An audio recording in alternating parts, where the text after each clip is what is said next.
if it converges in two different senses, right? In the sense of A and also in the sense of tangent spaces converging. Right?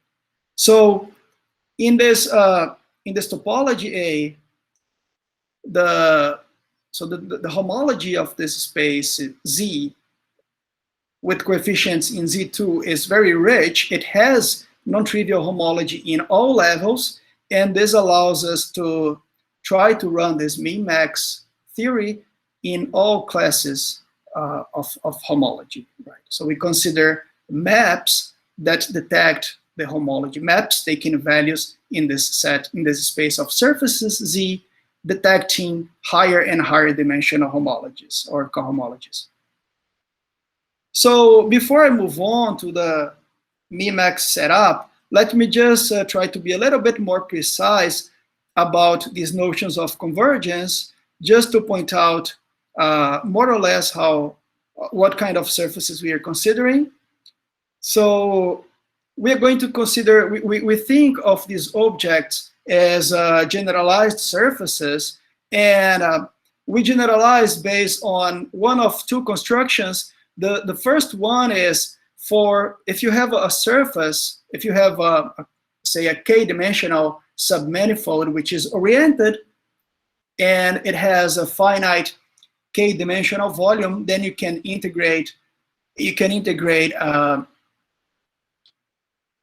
k differential forms of degree k and compact support on sigma, right?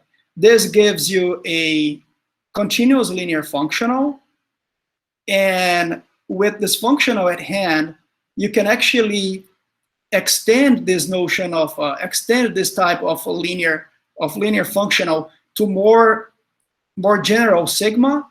For example, this can be considered for a sigma which is compact and rectifiable, and it has an orientation which is integrable and defined almost everywhere. So in this generalization, we define for more general surfaces, which are not even necessarily orientable, some kind of functional like this, which is integration of differential k forms, right?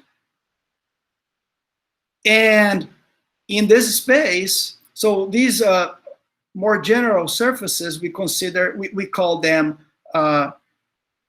rectifiable K currents. So K here is for the dimension. And we have this weak notion of convergence, which says it's the weak topology, right? So a sequence sigma I weakly converges to sigma as currents if these functionals here, they converge when you evaluate it for all differential form. So we have this weak notion of convergence, and we have a naturally defined boundary operator, which consists in taking, so this is defined not only for this kind of functional, but also for the ones that we are referring here in the second point, and we are not defining in details, but you simply define the boundary of this linear functional to be the linear functional applied at d omega for all differential forms omega. And of course, by Stokes' theorem, this coincides with the notion of the boundary in the case of smooth manifolds with boundary. So we have this first, this would be the first thing that we mentioned about a way to think of these k-dimensional submanifolds is in a more general sense. And the second one is to consider, the second sense is to consider the following linear functional, which consists in integrating functions which are functions of compact support in the k-dimensional Grassmannian. So we integrate the function applied at the tangent spaces. So this would be so if you do what you did in the previous slide, you have a similar weak notion of convergence, and this would be the weak convergence in the sense of Verifolds. So this induces a weak notion of convergence, which is the Verifold Convergence. And here you see when you combine this notion of convergence here with the one in the preceding slide, then that's the F metric that we were talking about. So here we have a quick example to illustrate. Here in this example, we consider the interval 0, the closed interval 0, 1 in the real line, and we consider the, so it's in blue here, let me just, it's in blue, and we have these curves going around on top and in the bottom of this closed interval, and they are getting closer and closer to just the union of two segments, one on top and one in the bottom of this of the interval 0, 1 in the plane, say, union, so they're connected with two little caps here, and it's oriented, so you can think of the convergence of these TI in both senses. So in the first sense, if you apply this, if you integrate one form in this curve, then this is converging to 0 because the tangent spaces, they are approaching to the tangent space of the interval, which is just this horizontal line, but the orientations are reversed, so they're going to cancel. And in the second sense, this is converging to twice the integral of any function in the Grassmannian lines here, because there is no cancellation. This second notion of convergence doesn't consider orientation. Right? So the advantage of the second notion of convergence is that you don't have loss of length, and in general, you don't have loss of k-dimensional volume in the limit. While in the first, you see here in this example that you had a sequence of curves of length converging to 2, which were converging as currents to 0. But this space has more topological meaning with the topology of currents, right? So we need to combine both to do what we want.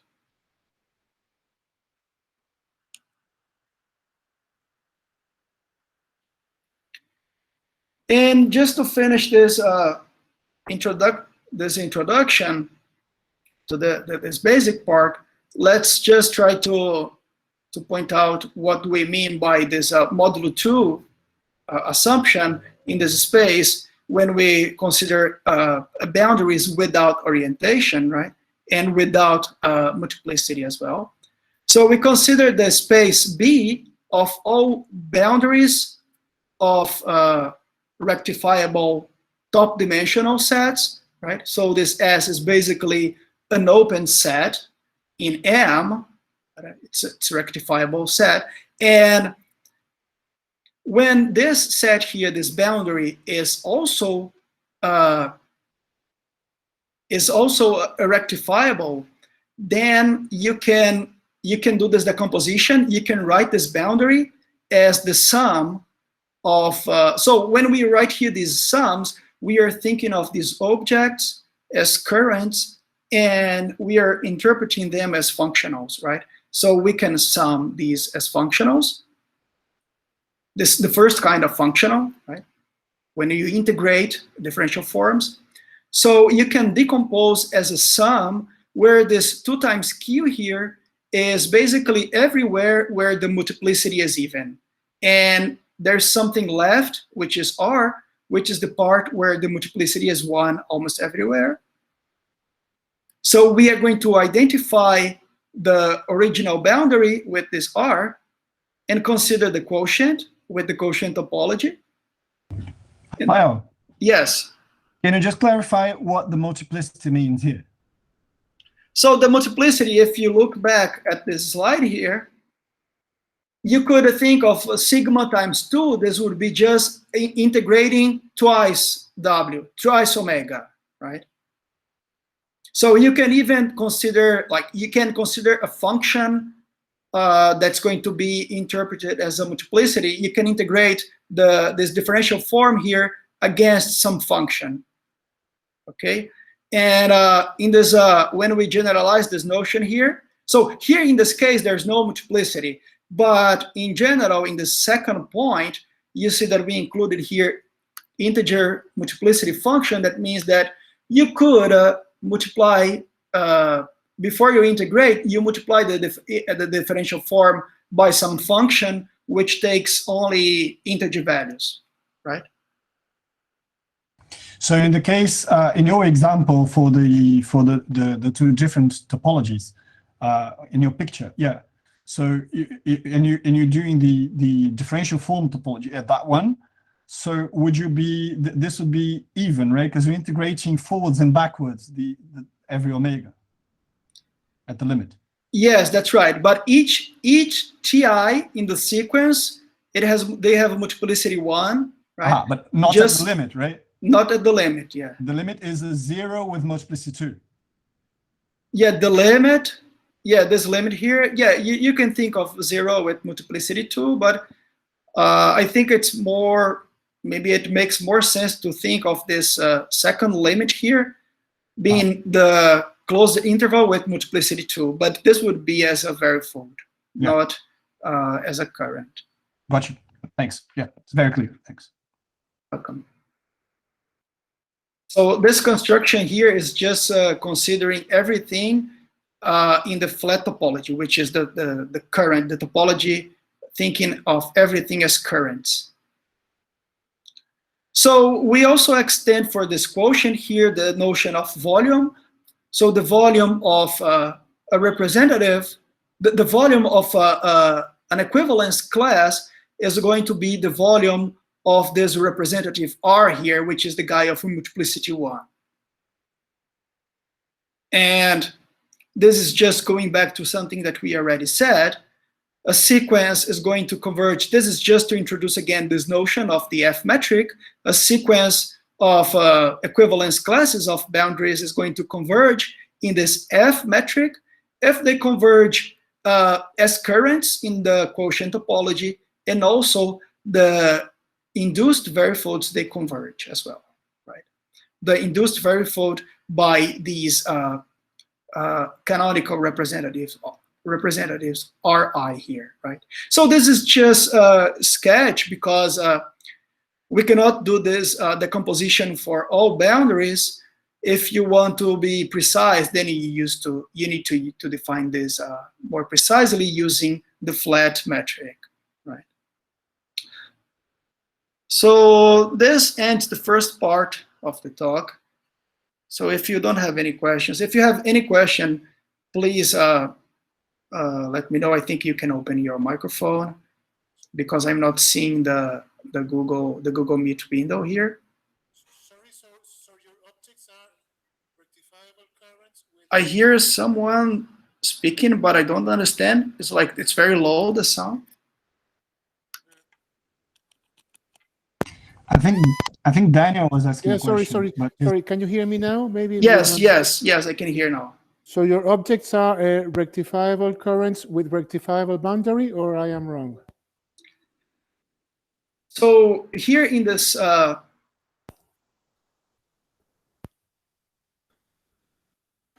me go back. The way of putting the metric is different, maybe, but you're not dealing with the but you're dealing with integral currents, or you're dealing with more general objects. No, it's integral currents. Yeah. Okay. So when we do, when you consider integral currents, you consider, but here we just consider integral currents which are boundaries of rectifiable currents, right? Okay, but DS is rectifiable as well?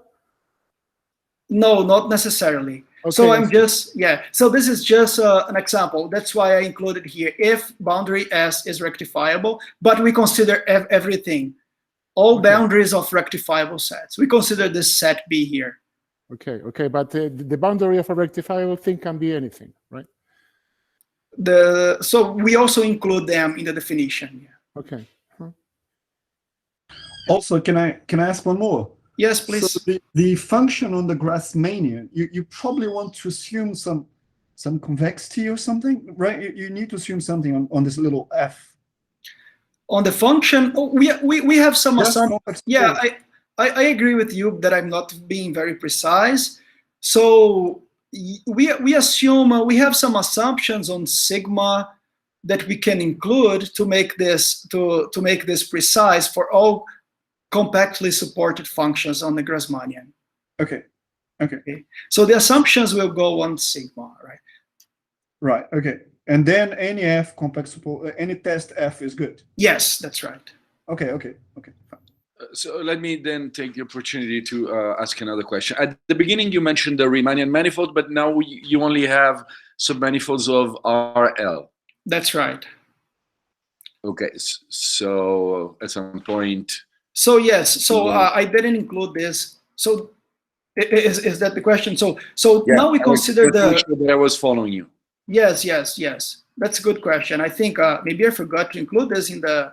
So now we can go back to the first slide, and now we consider here all the t which are in that quotient space that we just defined, such that the support as a functional, right? The support as a functional is contained in the set M, right?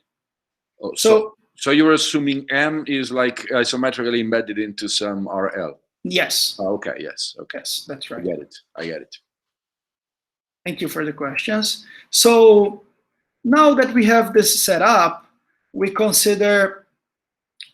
Now that we have the basic objects, we consider the global, what we call the global sweepouts, which are continuous functions defined in. It could be here k-dimensional manifolds with boundary x. But we can also consider defined in k-dimensional delta complexes, and they possibly have boundary. And these functions, they can be thought as paths in this space. If, say, this x here would be the closed unit interval, so this is very good. So it's good to think of x as the closed unit interval to get some intuition. But here we consider any k-dimensional delta complex, and the functions, the sweepouts, which are these functions, they are continuous in the F-metric topology, and it's going to be called a k-sweepout if it detects the k-dimensional, the kth homology or cohomology of this space. And as we pointed out before, this is due to Almgren, so the Almgren's theorem says that this space Z has non-trivial homology or cohomology in all levels.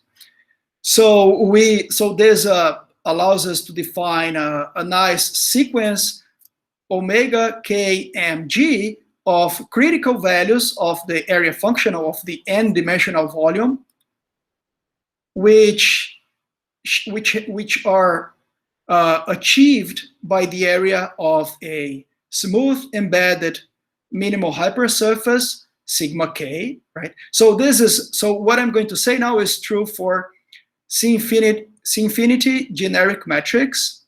For M fixed and C infinity generic G in the bare sense, all these numbers which are related to the K sweepouts, they are achieved, they are equal to the area of a smooth embedded minimal hypersurface, possibly disconnected, right? But there are no multiplicities in the connected components. So in other words, they are elements in our space Z, if you want. And these numbers are equal to the volume, to the n volume of sigma k, and these surfaces, they have Morse index k, right? So the second derivative of the volume, of the n volume, is negative definite in k-dimensional vector space of possible variations. So the variations of sigma here, you can think of vector fields which are normal to sigma, for example, right? So you see that this k is exactly the number of it's the dimension of this space X here, which is usually called the space of parameters. Just some comments here. In all this discussion, if you want to get a truly smooth object, then you need to make a restriction on the dimension. The dimension must be between 3 and 7, and that's because of the regularity theory of Shen and Simon. In higher dimensions, you get some minimum hypersurfaces with possibly some singular set of codimension 7. And just to give a credit for these people, the theorem that I just mentioned is a consequence of the work of them, Fred Almgren, Pitts, Codá Marques, André Neves, and Shinzu. And in addition, this sequence shares, so motivated by a question of Gromov, there is a close interaction of this sequence. And so this is a sequence of min-max invariants. They are defined in a min-max. I didn't give you the precise definition, but they are defined using a min-max operation. And this, similarly to the eigenvalues of the Laplace operator, and they also satisfy these eigenvalues here.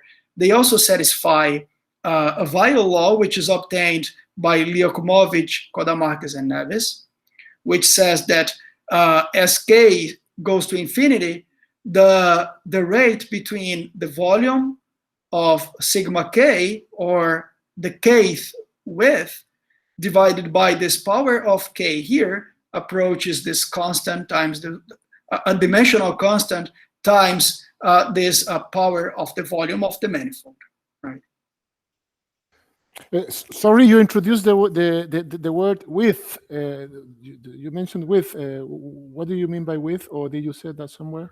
Yes, I didn't give you a precise definition, but basically, you take all sweep outs, right? So for each sweep out, which are maps like this, which detect the k-dimensional homology, you consider the slice or the surface, which is in the image of the sweep out of higher volume, and then you minimize among all k sweep outs. Right? So it's this min-max invariant.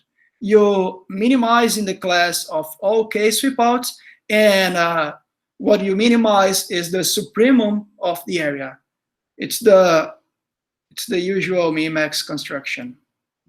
Can you guarantee that the omega k are distinct? No, they could. That's a good question. Yeah. So they could repeat themselves, but Does this make an increasing function or non-decreasing or something like that? Yeah, that's a good question. I'm going to write this down in a few slides. Thank you. That in the case of the round sphere, this is not the case, right? The first four, they are equal, right? So it's in an upcoming slides here. Slide, sorry. Sure. But that's a good question. So yeah, let me just move on.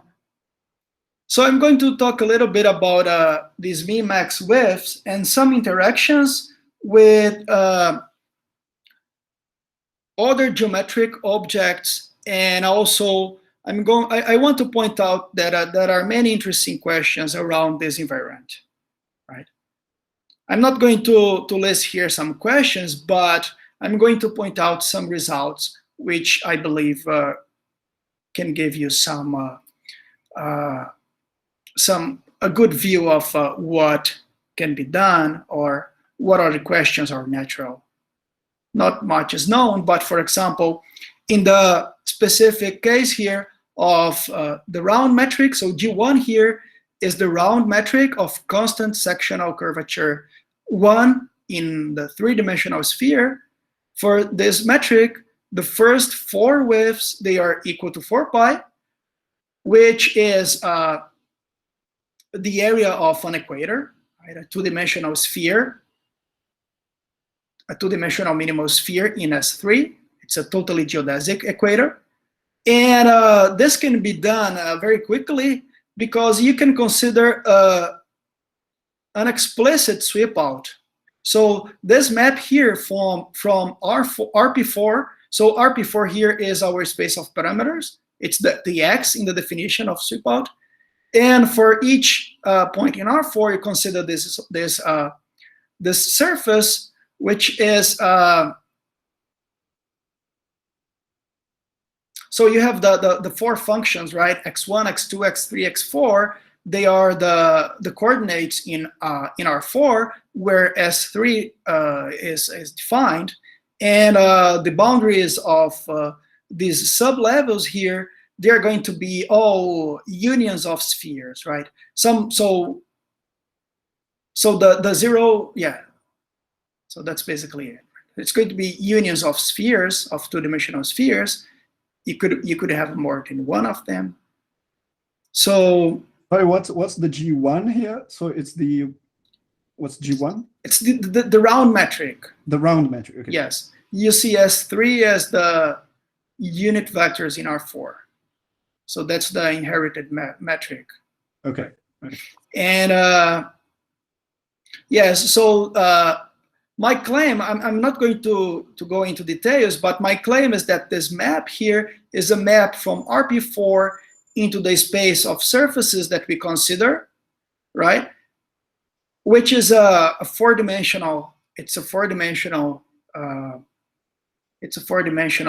Sweep out. It's a four sweep out, and all areas here, they are at most 4 pi, and this is using the theorem which says that these values are achieved by areas of minimal surfaces. They must be 4 pi because that's the least area of a minimal surface in S3 G1. So I don't want to go into the proofs, and also for higher order widths here, you have more information about the 5th, 6th, and 7th. You have that these are equal to 2 pi squared, and in order to do this, to compute this, the Wilmer conjecture was proved, right? So this is a consequence. And also the 9th, you see that it's bigger, and the 13th is less than equal to 8 pi. So we have some information, some explicit information, which are based mostly on explicit constructions, right? So the second theme here in this part, I'm not going to go into details as well, is that min-max widths in surfaces here in this point, M would be a surface, and instead of computing n volumes here, we would be computing lengths. And there are many interesting results in this direction, which are interesting by themselves. And not only that, they motivate, they inspire higher dimensional analogs. And here we have some examples. So we have examples on the widths of ellipsoids by Nicolau Ayes and by Sidney Donato on the free boundary widths of ellipses. And this is the third one, a work of Chris Croak. It's a work on a different invariant, but it's also related on, it's on the systoles of Riemannian two spheres. So you can bound these systoles, which are the length of, you consider all closed geodesics, which are non-trivial, and you consider the one with shortest length, that's going to be the systole. And in this work, he starts controlling this invariant by the area of the surface. So these are some examples. So in 3 dimensions, there is another version of the width, which we're going to denote by this capital W, which is a width similar to the other one, but it's considered in the space of 2 spheres only. So it's similarly defined, but all the admissible surfaces are spheres only. So this invariant, these 2 invariants, they are equal. when you have excuse me, Rafael, yes. excuse me. Yes. In your previous slide, when you say omega 5, that means that your base parameter space is 5-dimensional, right? Yes. Okay, I see. Okay, thank you. That was all. Yeah, okay. Yes. The base space is the parameter space is 5-dimensional, and it detects the 5-dimensional homology of the space of surfaces, right? So here in this slide, we are presenting a different invariant, but it coincides with the omega 1 when the metric is conformally flat and with positive Ricci curvature. And there are some interesting relations between this invariant and other geometric invariants. For example, Codá Marques and Neves, they proved that this invariant, if you multiply by the infimum of the scalar curvature, this is at most 24 pi if you have this assumption on the Ricci curvature, with equality if and only if the metric is round. And moreover, Bumler and Maximo, they proved that if you have in the class of metrics of positive sectional curvature, if this product here on the left-hand side is close to 24 pi, then the metric is nearly round in the C0 metric. And in some recent work with Lucas Ambrozio, we started looking at a comparison of this invariant in the volume of the metric. And in the setting here, we consider metrics. So one example of result that we were able to obtain is that for metrics which are conformal to the round metric, G1, and they still have a positive Ricci curvature, which is exactly the situation in which this invariant coincides with omega 1. We have this inequality, which is basically saying that if you normalize this invariant by this power of the volume, then the maximum is achieved by this constant, which is exactly this normalization in the case of the round metric. And the equality holds if and only if the metric is round. Rafael, did you say how this W is defined, or? So here in the first line, I'm just roughly defining it. I'm not going to go into details, but you consider sweep outs. So it's one-dimensional sweep outs. The space X of parameters is okay. Yes, yes. So the space of parameters would be one-dimensional, and this would be, so we would consider paths of surfaces, but all surfaces allowed are spheres, topological two spheres, right?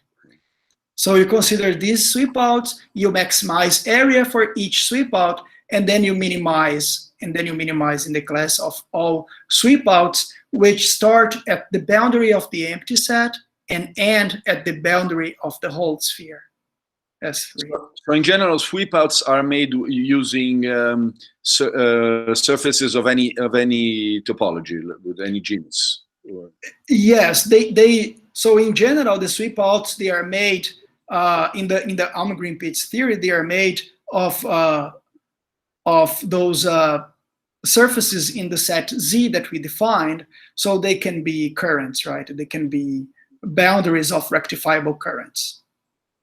Boundary of top-dimensional rectifiable currents. Of any topology, let's say. Yes, yes. So at this point, so this is actually just for the next slide about the Morse inequalities and the multiplicity. And it's for these 2 points that I'm restricting to the space of boundaries only, but the boundary could have any topology. The only restriction so far is that the slices are boundaries. The admissible surfaces are boundaries of something. And then I can tell you what are the Morse inequalities. So these are the strong Morse inequalities that are expected in a Morse theory. So So in this case here, we are going to fix a number A because we are going to present some Morse inequalities for levels of levels of this functional of the area functional. So before we present the statement, we use CKA to denote the number of minimal surfaces, closed embedded minimal surfaces or hypersurfaces, which are contained in M and such that they have Morse index K and area less than A. So we are considering all these surfaces with area less than A. And BKA, it's the kth Betti number of the sublevel of the volume functional. So we consider in that set Z of all boundaries, only the boundaries with volume less than A, right? And we consider so BKA is the kth, so it's the dimension of the k-dimensional homology of this space using the F metric topology and Z2 coefficients, right? It's the dimension of this homology as a Z2 vector space.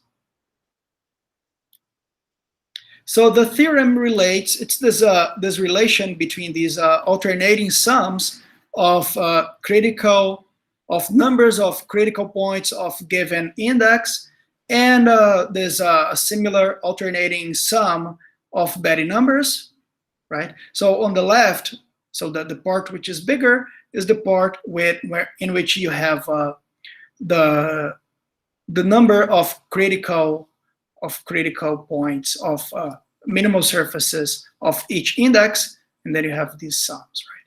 So this is the usual Morse inequality. So in particular, these inequalities, they say that CRA is bigger than or equal to BRA, and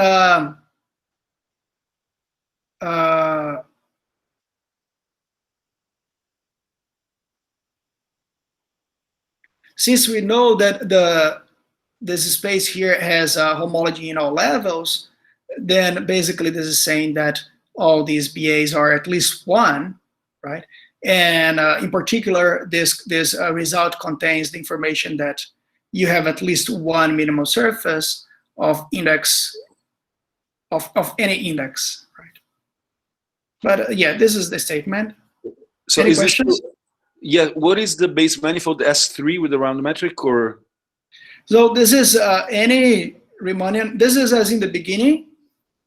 So it's any n plus 1. So the dimension is n plus 1 between 3 and 7. And the metric is C infinity generic in the bare sense. Okay.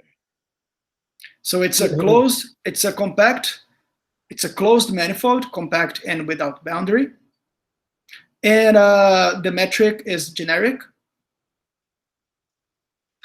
Yes, and also these coefficients B, R, A, they do not depend on the metric, right?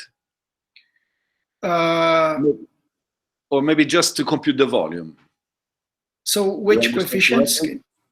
The B's, the Betti number of the ZA. So the metrics, the metric is important when you define a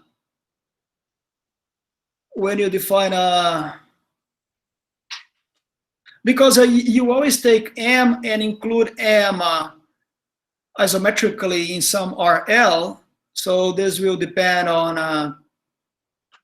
the metric, right? And then yeah, but I understand that does the space Z depends on the metric? The Z, calligraphic Z. I see. Like in regular Morse theory, the Betti numbers do not, in fact, depend on the metric. Like if you have for geodesics, for instance, right? They only depend on the topology of the manifold. Okay, yes. But so here the topology of the manifold is defined, at least in the definition, you would need an argument, right? Because here you need, in order to define these spaces in the topology, you need to include in some, isometrically in some Euclidean space, and then define the space and the topology that we are going to deal with, right? Does that make sense? Because so when you have a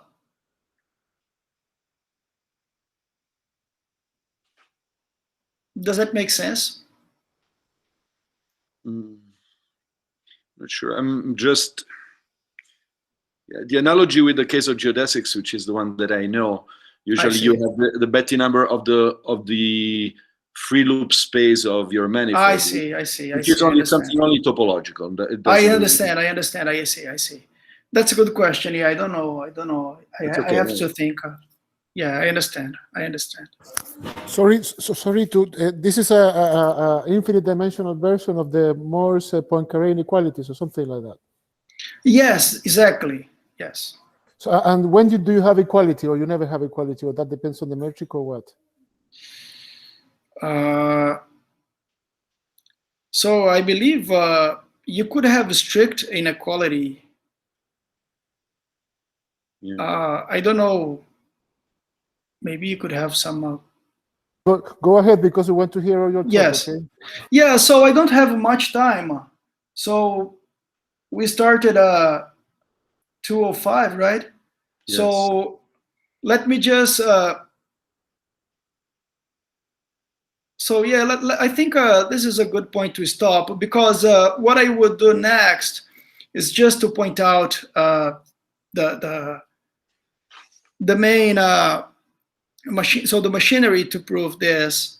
So which is basically, let me just do this slide here very quickly. So basically what you do is, for a minimal surface of index k, you can for a generic metric, you can assume that this is the only surface in that level, in that critical level. So you fix this minimal surface, so this critical point of the area, and then you can assume that it's the only one in this level. So the claim is that you can, so as you would expect, you can compute, you can consider the homology, the relative homology of two levels between, so two levels that contain the level of sigma in between, right? So sigma has area A, then you can find S and T, S below A and T above A, such that the Betti numbers, the kth Betti number, so K is the index, right? So the kth Betti number of this relative homology is 1, and all the other ones are 0, right? All the other Betti numbers less than or equal to some R. So you need to fix because of some compactness assumptions.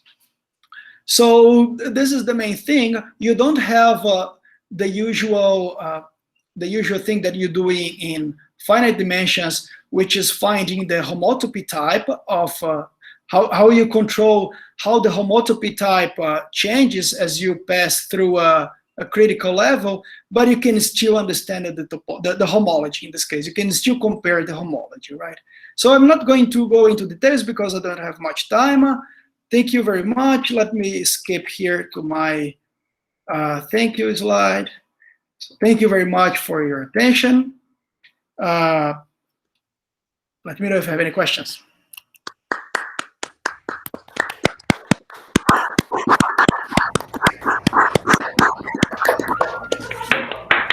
Thank you very much, Rafael. Thank you. So questions are very welcome. Henrique is the first one to raise his hand. Okay, so I don't know many things, so I always ask the same question regardless of who's speaking and the subject, right? But are you familiar at all with calibrated geometry? I read some examples, right? A little bit. Right. So a calibrated submanifold is a generalization of a minimal hypersurface. in which the calibration form is a generalization of the volume. Nia, can you please switch off your mic, just because I'm getting feedback. The microphone. Cheers. Thank you. So the calibration form is a generalization, if you want, of the volume form. So you now consider some manifolds which are minimal in some respect relative to this additional structure, which has the right. It's a different closed differential form, which behaves more or less like volume. In particular, calibrated manifolds are volume minimizing in their homology class. Okay, but it's a very important problem in gauge theory to detect calibrated submanifolds, or to know anything at all about how many there are, right? So what I'm thinking is maybe your setup could be adjusted to be sensitive to more general volumes than the Riemannian volume. For instance, when you define your metric there, you could look at the calibrated measure of the common coboundary, right, between two boundaries, right? So which would be a generalization of the volume of that. You could compute some general version of that, or in any way make your setup sensitive to the actual choice of calibration beyond the volume as a canonical calibration. And then hopefully, instead of counting minimal hypersurfaces, one could hope to count to make calibrated submanifolds emerge as critical points, and then look at the most complex of those and try and emulate your techniques. Have you guys ever thought about this? Would you be interested in thinking about this? So in this setting, you consider what are the dimensions of the calibrated surface? So it could be any dimension, or so what's the dimension of the form calibrating the surface and dimension of surface? Well, that depends on the setup. But let's say for instance, I am in a 7-dimensional ambient manifold, and I want to look at I have a 3 form, which is a calibration, and I also have a 4 form, which is a calibration. So I could look at calibrated 3 manifolds or 4 manifolds. That's the typical setup, right? I understand. Yeah, so in this theory, I don't know, yeah, I would need to think more and maybe way more to say something, but what I can say for now is that this theory, at least the regularity part, works well when you are in codimension 1, but it has a theory in codimension 2, but we would need to look at the stage of that. You don't get the full regularity of the objects that you produce, but okay. But how about take a holomorphic curve inside a real 4 manifold, or some some Kähler, I see. That's fine. Take a holomorphic curve in CP2 or something. This is calibrated by the Kähler form itself. Yes, I see. In this case, it's just the area, right? It's just a volume. So this could be a working example if you need. Yes. Then you're in coordination 2. So would this be similar? Maybe I'm not sure if I understand everything, but would this be similar to the work of Shen and Wolfson? Well, I don't know. So there's a work in which they work in they minimize area in the class of the Lagrangians. Yeah. So special Lagrangians. Yeah, special Lagrangians, which are yes, that's right. They minimize area in the class of the special Lagrangians, and but they don't get full regularity.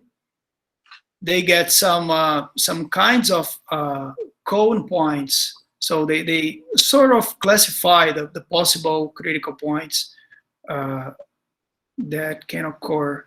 So special Lagrangians are also a special case of calibrated submanifolds. That's I what I'm see. saying. So yes. That would be excellent. If you could say anything at all, I mean, if you could write your first slide, just give the setup for a theory which is more sensitive to calibrated submanifolds. That would be a big achievement. I understand. Yeah. Right, because rectifiable calibrated currents emerge as that's how instantons in high-dimensional gauge theory become singular. They form singularities along these guys. So the compactification problem becomes a problem of counting along how many special submanifolds this can happen. And what you guys are doing is exactly say, you know, the number of such submanifolds is constrained in this or that way, depending on context, which would be great. Anything at all you can say about this would be new. Excuse me, Enrique, maybe what you need is this sweep out. You need a k-parameter space to the space of manifolds of the type that you want, right? I mean a continuous family or many parameter family from Lagrangian submanifolds, for instance. And then you do the sweep outs, and then you take your form and see which one goes better with the volume. That's how it should go. But then exactly, that's the point. Yeah. I'm trying to arrange the topology at the very beginning, right? The bold F there. That's what needs to be arranged. But I'll be maybe we should have a look at this stuff. I should read this and then get in touch with you because just there's something to be computed there, which I think our setup can be adapted to calibrated currents. That's it. Yeah. Thank you.